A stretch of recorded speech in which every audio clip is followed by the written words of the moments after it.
Bom dia. Alguns dizem sim lá no Supremo para aquilo que a Constituição diz não. É incompreensível que a Suprema Corte, por mais de uma vez, vote contra o que está escrito na Constituição. Eu tenho lembrado aqui que no julgamento de Dilma, o julgamento presidido, a sessão presidida pelo presidente do Supremo, Ricardo Lewandowski, rasgou o parágrafo único do artigo 52, que diz que o presidente condenado fica impedido de exercer função pública por 8 anos. Isso foi tirado. Improvisaram uma mudança na Constituição, uma vergonha. Depois criaram um inquérito no Supremo, baseado no regimento interno do Supremo, passando por cima do que diz o artigo 127 da Constituição, que o Ministério Público é parte imprescindível do inquérito. Né? E agora essa história está escrito claramente que a mesa da Câmara e do Senado não pode ser eleita para o período imediatamente subsequente, ou seja, reeleita. Né? Está escrito claramente.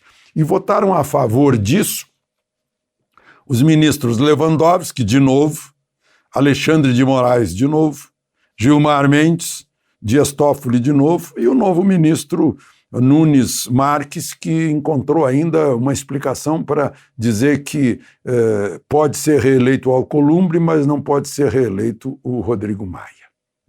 Votaram junto com a Constituição, mostrando que sabem ler, os ministros Rosa Weber, Carmen Lúcia e Marco Aurélio. Disseram não àquilo que a Constituição diz não. Faltam votar os ministros Barroso, Fachin e o presidente da Casa, Luiz Fux. O ministro Barroso foi a Macapá dar uma olhada lá na eleição única que teve ontem, né, para prefeito de Macapá, e antes deu uma entrevista para a Folha de São Paulo, falando sobre, achando que já estamos ensaiando o voto facultativo, né, tal o número de votos brancos, nulos e abstenções. Mas é bom lembrar, né, já que o Supremo é useiro e vezeiro nisso, que o Supremo não é constituinte. Constituinte é o poder constituinte, tem o Congresso Nacional de Representantes do Povo. Esses podem alterar a Constituição. O Supremo só pode interpretar a Constituição. Então, decisão de voto facultativo ou manutenção do voto obrigatório, isso é decisão dos representantes do povo, que têm voto. Os 11 do Supremo não têm um voto sequer. Tem um voto indireto do Senado, que aprova ou não a indicação. Não? Só para a gente mostrar isso. Falando em justiça, a Vara Civil de Brusque, Santa Catarina, condenou a Folha de São Paulo e a repórter Patrícia Campos Melo a pagar R$100 mil de indenização ao dono da Havan, Luciano Hang, que vai doar, se receber a indenização, para uma instituição de caridade. Eu disse se, porque a Folha de São Paulo vai recorrer ao Tribunal de Justiça de Santa Catarina.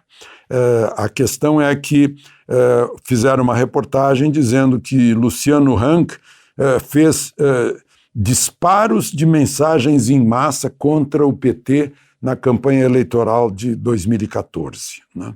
São essas coisas. Bom, e por fim eu queria registrar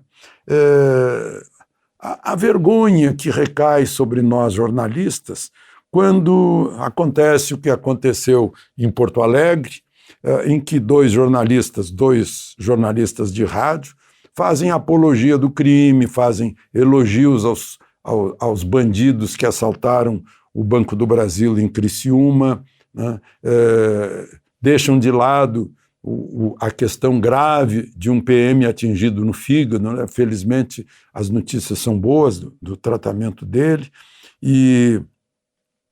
mas isso é recorrente no jornalismo, né? O mocinho é o bandido E o bandido é o policial, é uma inversão de valores.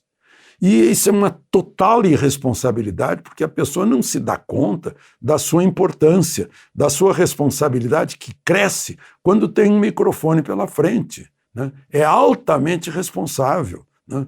Porque seria uma covardia usar o microfone, que é um poder a mais, para estimular o mal e desestimular o bem.